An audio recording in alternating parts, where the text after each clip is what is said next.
창세기 6장 1절에서 9절 말씀입니다. 창세기 6장 1절에서 9절 같이 한 목소리로 같이 합독하도록 하겠습니다. 사람이 땅 위에 번성하기 시작할 때에 그들에게서 딸들이 나니 하나님의 아들들이 사람의 딸들의 아름다움을 보고 자기들이 좋아하는 모든 여자를 아내로 삼는지라. 여호와께서 이르시되 나의 영이 영원히 사람과 함께하지 아니하리니 이는 그들이 육신이 됨이라. 그러나 그들의 날은 120년이 되리라 하시니라. 당시에 땅에는 네피림이 있었고 그 후에도 하나님의 아들들이 사람의 딸들에게로 들어와 자식을 낳았으니 그들은 용사라 고대의 명성이 있는 사람들이었더라. 여호와께서 사람의 죄악이 세상에 가득함과 그의 마음으로 생각하는 모든 계획이 항상 악할 뿐임을 보시고 땅 위에 사람 지으셨음을 한탄하사 마음에 근심하시고 이르시되 내가 창조한 사람을 내가 지면에서 쓸어버리되 사람으로부터 가축과 기는 것과 공중의 새까지 그리하리니 이는 내가 그것들을 지었음을 한탄함이니라 하시니라. 그러나 노아는 여호와께 은혜를 입었더라. 이것이 노아의 족본이라. 노아는 의인이요 당대의 완전한 자라. 그는 하나님과 동행하였으며. 아멘. 예. 오늘 말씀의 제목을 그러나 노아는, 우리가 같이 인사 나눈 것처럼 그러나, 나는 이렇게 한번 대입을 해보면 좋을 것 같습니다. 우리가 알고 있는 단어 중에 임계점이라는 단어가 있습니다. 임계점이라는 것은 어떤 상태의 물질이 어떤 온도나 어떤 압력을 받게 되면은 어느 순간에 임계치에 다다르면 전혀 다른 물질로 변하는 그것들을 우리가 임계점이라고 그럽니다. 보통 우리가 한계점이라고 이렇게 말을 할 수도 있겠죠. 그 한계를 넘어가는 것. 우리가 오늘 같이 찬양을 드린 것처럼 내 한계를 넘어서 일하시는 주님처럼 우리의 어떤 한계 너머에 분명히 새로운 일들이 펼쳐지는 거죠. 근데 이 임계점을 넘는 것은 좋은 방향과 그렇지 않은 방향, 두 가지 방향으로 볼 수 있습니다. 좋은 방향으로 가면은 선한 것이 나올 수 있지만 그것이 임계점이 나쁜 방향으로 흘러가게 되면은 부정적인 일들이 일어나게 되는 거죠. 오늘 말씀에 11절에 있는 말씀처럼 땅이 부패하고 포악이 가득하는 그런 상황이 벌어질 수도 있습니다. 오늘날 많은 사람들이 이 마음에 분노가 많은 것 같아요. 어제도 어떤 목사님하고 이야기를 하는데 요즘은 건들기만 하면은 이렇게 화가 올라오는데요. 대부분의 사람들이. 말 한마디 한마디에 가시돋친 말들이 굉장히 많다는 거죠. 뭔가 사람들 안에 이 임계치가, 뭔가 한계치가 굉장히 많이 올라와 있다는 것이죠. 특별히 창세기 6장에 보면은 반복되는 단어들이 있습니다. 땅이라는 단어, 그 다음에 폭력, 때로는 그걸 부패라고 표현하기도 합니다. 땅, 폭력, 그 다음에 가득하다. 이 세 가지 단어가 창세기 6장에 계속해서 반복해서 나오고 있습니다. 즉 땅에 폭력이 가득한 것이 바로 노아 시대의 홍수의 원인이었고 또 이 일은 단순히 하루아침에 하나님께서 마음이 상해서 이 사람들 내가 지은 모든 것들을 홍수로 심판하겠다 그러신 게 아니라 그 땅의 부패와 폭력이 계속적으로 차곡차곡 쌓여서 그 땅 하나님 앞에 완전히 정말로 가득하게 채워진 그 상태가 바로 노아 시대의 그런 상태였다는 것입니다. 그런데 이것이 하루아침에 쌓인 게 결코 아닌 것이죠. 분명히 이것이 부패해서 쌓이게 된 원인이 있다는 것이죠. 성경에서는 그 원인을 두 가지로 이 오늘 읽은 말씀에서는 제시하고 있습니다. 첫 번째는 사람들이 번성할 때입니다. 1절에 보시면은 사람이 땅 위에 번성하기 시작할 때라고 말씀하고 있습니다. 번성이라는 말, 이 단어는 많아진다, 커지다, 증가한다 이런 단어 뜻이겠죠. 우리가 번성이라는 단어를 굉장히 좋아합니다. 싫어하는 사람은 없을 겁니다. 저희 서점에 액자를 서각 액자를 사러 오시는 분들을 보면은 가장 좋아하는 말씀이 무엇일까요? 많이 사가는 것이 무엇일까요? 번성입니다. 복되고. 거의 다 번성이 가장 많습니다. 네가 하는 일이 이루어지는 거, 이런 것들을 가장 선호합니다. 그런데 이 번성이라는 것이 많아지고 풍족해지면 당연히 좋은 것이죠. 또 하나님께서 분명히 번성하라고 말씀하셨습니다. 그런데 이 번성이 많아지면 좋은데 자칫 이 번성이 많아지게 되면은 사람이 교만해지기 쉽다는 거죠. 사무엘서에 나오는 우리 사울을 한번 예를 들어보겠습니다. 사울은 이스라엘 중에서 사울과 같은 준수한 자가 없었고 그 키는 다른 사람 어깨보다 한 치가 더 크다고 말할 정도로 이스라엘에서 최고의 훈남이었습니다. 그런데 이 사울이 그 정도로 굉장히 멋있는 사람이었는데 자기가 고백하기를 뭐라고 고백하냐면 나는 베냐민 지파의 가장 미약한 자라고 고백합니다.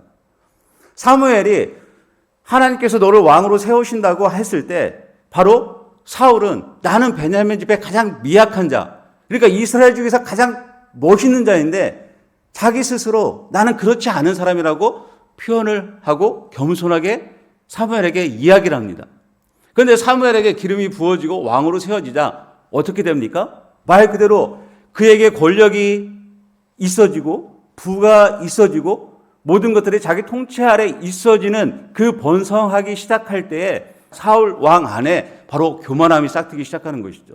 그리고 다윗과 경쟁하기 시작하는 것이고 결국은 어떻습니까? 그 종말이 그가 커진 그 왕위가 결국은 그 자신을 아주 비참하게 최후를 맞이하게 하지 않습니까? 또 다른 예 하나 더 들어오면 우리가 잘 아는 솔로몬은 어떻습니까? 솔로몬 시대에 40년 동안 평안을 누리고 아주 복된 하나님의 그 주시는 정말 태평성대의 그런 시간들을 보냈죠. 그렇지만 솔로몬이 모든 것, 지혜를 얻고 부를 얻고 세상의 모든 것들을 얻었지만 그가 말년에 고백한 건 무엇입니까? 헛되고 헛되도다. 하나님께서 부어주시는 모든 것들을 번성하고 누렸지만 그에게 그것들을 잘못 사용했기 때문에 결국은 마지막에 나라가 분열되어지고 자기는 인생을 돌아봤을 때 내 삶이 헛되더라고 바로 고백하는 거죠. 따라서 번성하기 시작할 때 우리는 항상 넘어질까 조심해야 되는 것이죠.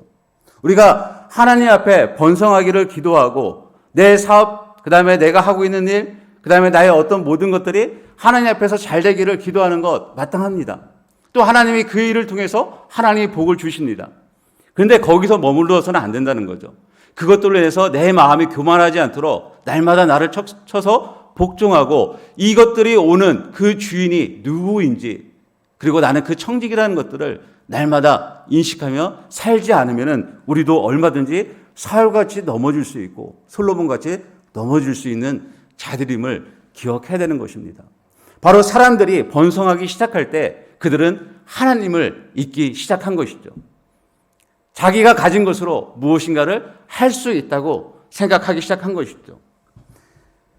그때부터 바로 땅이 부패하기 시작하였고 땅에 폭력이 가득하기 시작한 시점인 것이죠. 두 번째는 2절의 말씀입니다. 하나님의 아들들이 사람의 딸들의 아름다움을 보고 자기들이 좋아하는 모든 여자를 아내로 삼았다는 것이죠. 여기서 보면은 자신의 눈에 보기 좋은 것에 대한 감각적 탐욕, 소유욕입니다. 눈에 보이는 것, 갖고 싶고 빼앗고 싶고 자기가 소유하고 싶은 것. 즉 여기서 보면은 하나님의 아들들에 대한 견해는 굉장히 많이 있습니다. 그러나 여기서 제가 정의하고 제가 믿는 것은 하나님을 주로 고백하는 자들, 하나님을 신실히 믿는 자들, 오늘날 따지면 예수 믿는 자들이라고 볼 수 있습니다. 그럼 사람의 딸들은 누구냐? 바로 예수 믿지 않는 하나님을 알지 못하는 이방인 여자들을 가리킨다고 볼 수 있습니다. 어떤 분들은 또 이렇게 해석합니다. 그래서 바로 셋의 자손이 하나님의 아들들이고 가인의 자손이 사람의 딸들이다. 이렇게 해석하기도 합니다. 아무튼 하나님의 아들, 하나님을 신실히 섬겨야 되고 거룩함을 유지하며 하나님 앞에 본을 보여야 되는 그런 신실한 하나님의 아들들이 사람의 딸들을 보고 어떻게 하냐면은 봅니다. 여기서 보다라는 말은 그냥 보는 게 아니라 주목해서 보는 겁니다. 집중해서 저 여인이 누구인지, 저 여인이 어떻게 생겼는지, 저 여인이 어떻게 행동하는지, 저 여인의 그 아름다움만 쳐다보는 겁니다. 거기만 집중해서 보는 겁니다. 여기서 말하는 보다가 바로 그런 의미인 것이죠. 근데 보기만 한 게 무엇이냐? 보기만 한 게 아니라 그 본 것이 자기에게 좋으면은 그 여자를 자기의 배우자로 삼는 겁니다. 무조건적으로. 하나님의 아들들이 하나님의 말씀을 떠나서 그 여인이 눈에 보이는 아름다움에 취해서 그냥 보이기만 하면 자신의 것으로 삼는다는 것이죠. 어디에서 많이 본 패턴이지 않습니까, 여러분들? 창세기 3장 6절에 하와가 선악과를 볼 때 어떤 마음이 들었어요? 보암직도 하고 먹음직도 하고 지혜롭게 할 만큼 탐스러운 열매. 그렇기 때문에 그것을 자기가 갖고 싶어 하잖아요. 먹고 싶어 하잖아요. 반복입니다. 창세기 3장에 바로 하와가 그 선악과를 먼저 먹음으로 해서 바로 원죄가, 바로 죄악이 인간 안에 들어온 것처럼 바로 노아 시대에 하나님의 아들들이 사람의 딸들을 보기 좋은 대로 취하기 시작하자 그 땅에 바로 부패하기 시작하였고 그 땅에 바로 포악함이 폭력이 가득하게 된 원인이라고 말씀하고 있는 것입니다. 그래서 하나님께서 말씀하시기를 뭐라고 말씀하시냐면은 우리 같이 한번 볼까요? 3절 여호와께서 이르시되 나의 영이 영원히 사람과 함께하지 아니하리니 이는 그들이 육신이 됨이라. 그러나 그들의 날은 120년이 되리라 하시니라. 이렇게 말씀합니다. 육신이 된다는 것은 그냥 육체, 하나님이 없는, 하나님의 영이 없는 그냥 육체가 된다는 것입니다. 이성 없는 짐승처럼 바로 자기 눈에 좋아 보이고 마음이 그런 대로 취하는 삶을 사는 것. 마치 동물처럼 산다는 것이죠.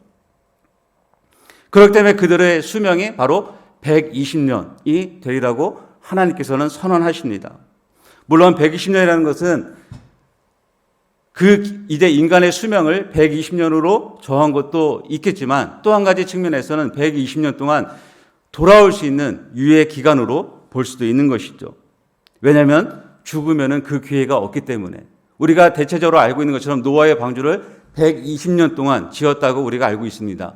그렇기 때문에 이 120년이라는 숫자를 보면은 적어도 그들이 다시 돌아올 수 있는 기회를 하나님께서 유예 기간으로 주시지 않았나 그렇게 해석하기도 합니다. 그러나 아무튼 그 시대에 하나님 앞에 땅이 부패하여 포악함이 가득한 시대에 하나님은 한 사람을 준비시키시는 것이죠. 하나님 앞에 땅이 부패하고 그 땅에 포악하지만 그럼에도 불구하고 하나님은 한 사람을 준비시키십니다. 바로 노아인 거이죠. 노아. 8절 한번 같이 한번 읽어볼까요? 시작. 그러나 노아는 여호와께 은혜를 입었더라. 아멘. 그러나 노아는 여호와께 은혜를 입었더라. 그러나라는 접속사가 어떻게 보면 이 여기에 있는 모든 성경 본문의 가장 중요한 접속사일 수도 있습니다. 모든 사람이 그렇게 산다 할지라도 그러나 모든 사람들이 자기에게 보이는 정욕대로 산다 할지라도 세상의 이치대로 산다 할지라도 그러나 노아는 그러나 나는 복음은 그러니까의 논리가 아닙니다. 그 뒤에 9절에 보면은 노아를 소개하기를 의인이요 당대의 완전한 자로 소개합니다. 그러면 당대의 의인이고 당대의 완전한 자이니까 하나님께서 은혜를 주셨다. 이런 논리가 아닙니다. 복음은 그러니까가 아니죠. 그러나입니다. 우리가 죄인 되었을 때 그러나 하나님께서는 자신의 하나밖에 없는 아들을 예수 그리스도를 이 땅에 보내주셔서 우리를 구원하십니다. 우리가 죄인이 되었으니까 보내신 게 아니라 죄인임에도 불구하고 하나님께서는 그러나 예수님을 이 땅에 보내주신 것이죠. 그래서 복음의 논리는 언제나 그러나입니다. 사람의 계획이 언제나 악하고 또 창조한 사람을 지면에서 쓸어버리기로 결정하셨으나 그러나 하나님께서는 노아를 통해서 다시 구원의 사역을 시작하시는 것이죠. 오늘날도 동일한 것이죠. 이때의 시대나 오늘날이나 폭력이 난무하고 또 땅이 점점 부패하지 않는 것처럼 보여집니다. 그러나 하나님께서는 노아처럼 은혜 입은 자들을 이 땅 곳곳에 세워두시고 그를 통해서 바로 구원의 역사를, 하나님 나라를 이끌어 가시는 줄로 믿습니다. 우리도 동일하죠? 노아가 그 시대의 은혜를 입은 것처럼 우리도 은혜를 입은 자인 줄로 믿습니다. 이 말씀에서 노아가 왜 은혜를 입었는지는 사실 성경에서 잘 설명해 주고 있지는 않습니다. 그러나 한 가지, 노아가 그 시대에 왜 하나님으로부터 은혜를 입었는지 한 가지 추측할 수 있는 구절은 있습니다. 창세기 5장 32절 한번 같이 보시면은 뭐라고 써 있습니까? 노아는 500세 된 후에 셈과 함과 야벳을 낳았더라. 예. 노아는 500세 된 후에 셈과 함과 야벳을 낳았습니다. 어떻게 보면 굉장히 단순한 말씀처럼 보일 수 있습니다. 그러나 좀 더 이 말씀을 집중해서 보게 되면은 5장에 나오는 인물들이 자녀를 낳는 이야기가 쭉 나옵니다. 근데 대부분 100세 이전에 자녀를 낳거나 아니면 200세 이전에 자녀를 낳게 됩니다. 근데 노아는 500세가 되도록 자녀가 없습니다. 예. 이상하지 않습니까? 모든 사람들은 100세 이전에 자녀를 낳고 또 200세 이전에 저도 자녀를 낳는데 노아는 500세가 되도록 자녀가 없습니다. 이 당시 문화에서 500년이 되도록 자녀가 없다는 것은 그 삶이 얼마나 힘들었겠습니까? 수치와 바로 멸시를 충분히 받을 수 있는 그런 상황인 것이죠. 우리가 알고 있는 것처럼 아브라함의 아내 사레가 자녀가 없기 때문에 얼마나 힘들어했습니까? 사무엘서에 나오는 한나, 자녀가 없기 때문에 얼마나 하나님 앞에 간절히 기도했습니까? 자녀가 없다는 것은 그 당시에서는 쉽게 용납되지 않는 겁니다. 모든 것을 다 갖추고 있다 할지라도 상속자가 없다는 것은 바로 수치이고 그 다음에 그 시대에 어떻게 보면 실패자로 살아갈 수 있는 낙인 찍힌 사람으로 보일 수도 있다는 것입니다. 왜냐하면 그 당시에 문화가 바로 그런 문화였기 때문에 그렇습니다. 그러나 9절의 말씀으로 이 부분을 이어보면은 그럼에도 불구하고 노아는 500년 동안 적어도 그것에 굴하지 않고 하나님을 신뢰했다는 것입니다. 그가 500년 동안 자녀가 없었음에도 그는 하나님을 신뢰하는 것을 저버리지 않았다는 것이죠. 그래서 9절에서 그가 의인이며 완전한 자라고 하나님부터 인정받는 것입니다. 즉 그는 500년 동안 적어도 하나님 앞에 신실함으로 완전함으로 그가 살아갔다는 것이죠. 그래서 하나님으로부터 노아가 은혜를 입었다 이렇게 볼 수 있습니다. 그리고 9절에 보시면 이것이 노아의 족보니라라고 이렇게 이야기합니다.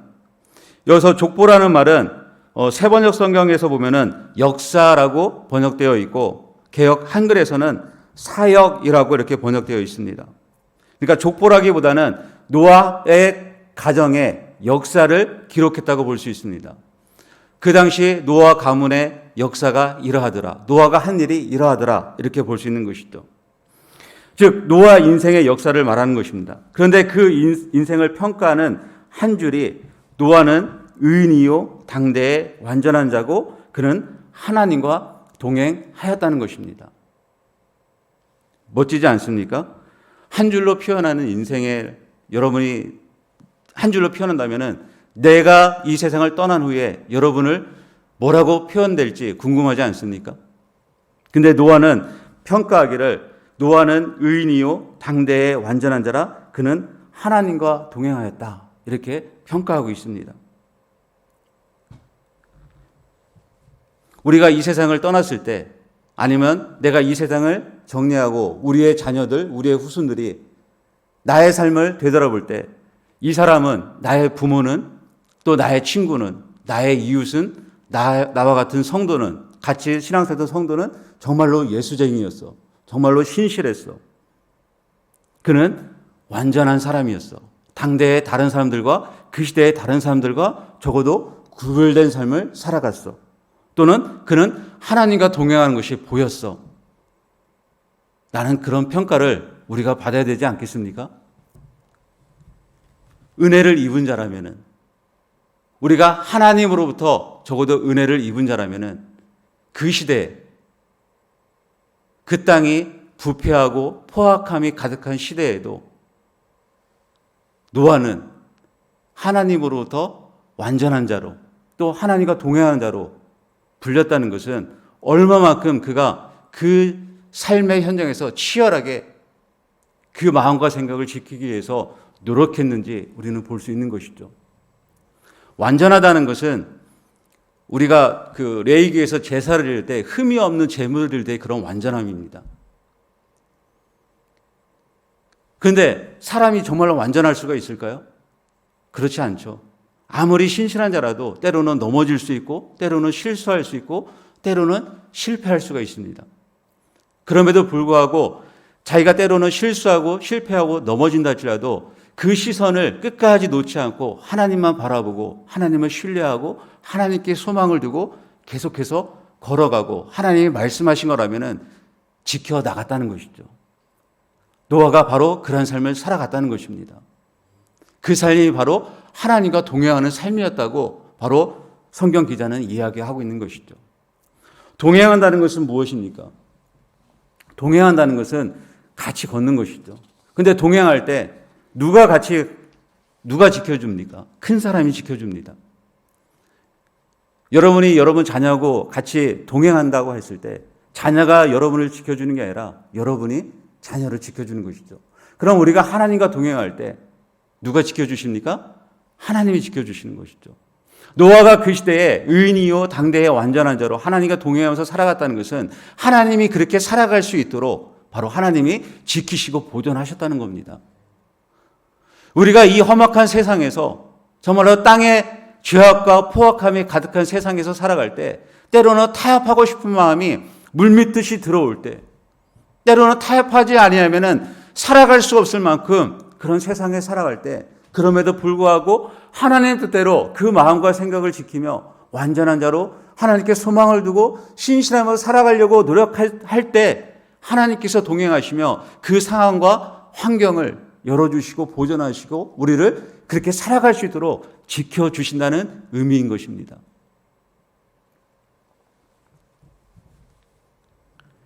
그래서 하나님께서는 그 시대에 그런 문화 속에서도 노아를 건져주시고 노아를 통해서 바로 구원의 역사를 이루어 가시는 것이죠. 그뿐만 아니라 우리가 그 뒷절 22절에 보면은 노아는 하나님이 자기에게 명하신 대로 모든 것을 준행하였다고 말씀하고 있습니다. 먹고 마시고 장가들고 시집가는 것이 전부인 것처럼 살아가는 그 시대에서 끊임없이 노아는 하나님의 명령을 순종하며 방주를 짓는 일에 변함없는 의지를 보였고 또 그렇게 매일매일 자기에게 주어진 일들을 해나가며 바로 살아간 것이죠. 방주를 지으라는 명령을 듣고 다 준행하는 것, 누구를 위해서 그럼 그렇게 했을까요? 하나님을 위해서요? 옆에 있는 이웃을 위해서 그렇게 하라고 했을까요? 하나님이? 그렇지 않습니다. 14절에 보면은 우리 14절 한번 같이 보실까요? 너를 위하여 방주를 만들되 그 안에 칸들을 막고 역청을 그 안팎에 칠하라. 너는 고페로 나무로 누구를 위하여? 너를 위하여. 우리가 하나님의 말씀을 듣고 하나님의 말씀대로 준행하며 그 말씀대로 살아가는 것은 누구도 아닌 바로 자기 자신을 위해서 그렇게 살아가는 것입니다. 내 인생이 바로 죄에 물들지 않고 세속에 물들지 아니하고 그 시대의 문화에 휩쓸리지 아니하고 신실함으로 완전한 자로 하나님과 동행한 자로 살아갈 수 있기 위해서 하나님의 말씀대로 준행하며 사는 것이죠. 하나님의 영이 떠난 자는 말 그대로 이 오늘 읽은 말씀처럼 육체입니다. 육체는 어떤 거냐면은 그냥 동물하고 동일한 우리의 몸을 이루는 살과 바로 뼈를 육체라고 표현합니다. 그 육체는 죽으면 아무것도 아닌 것이죠. 이 당시에 그들이 자신의 용사이고 명성 있는 자들이고 미인을 많이 소유한다 할지라도 그들은 결국은 육체고 120년이 지나면 죽는 자들에 불과한 것이죠. 자기 인생을 건질 수가 없는 자들인 것이죠. 자기 인생을 건질 수 있는 자는 바로 하나님의 말씀대로 그 말씀을 준행하며 그 말씀대로 날마다 행동하며 실천하며 사는 자가 바로 자기 인생을 건지는 것이죠. 그래서 하나님께서는 노아에게 너를 위하여 바로 방주를 지으라고 이렇게 말씀하신 것이죠. 오늘 요즘 뉴스에 보면은 학폭에 대한 이야기가 정말로 가득합니다. 어떤 사람은 그 정도가 뭐 대수냐 하는 그런 댓글도 있는 것들을 가끔 보게 됩니다. 그렇지만 힘 있는 자의 폭력은 결코 정당화가 될 수 없는 것이죠. 모든 힘과 권력과 지위와 부와 명예의 근원이 누구로부터 주어졌는지 우리가 분명하게 인식한다면 우리가 주어진 힘과 권력과 그 다음에 어떤 지위나 부를 함부로 사용해서는 안 된다는 것이죠. 그 힘을 잘못된 방향으로 사용한다면 이 땅이 점점 부패하고 하나님 앞에 그 포악함이 정말 가득하게 되는 것이죠. 그리고 많은 사람들이 짐승과 같은 육체로 살다가 육체로 인생을 마감하게 될 것입니다. 그러나 우리가 깨어 있다면 다르게 사는 것이죠. 세상 사람들이 다 그렇게 산다 할지라도 그러나 우리는 다르게 살아가는 것이죠.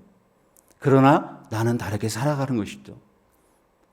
당대의 노아가 의인이요 완전한 자로 또 하나님과 동행한 자로 그런 삶을 살아갔다면 우리가 은혜 입은 자로 우리 또한 그러나라는 신앙인이 되어야 될 줄로 믿습니다.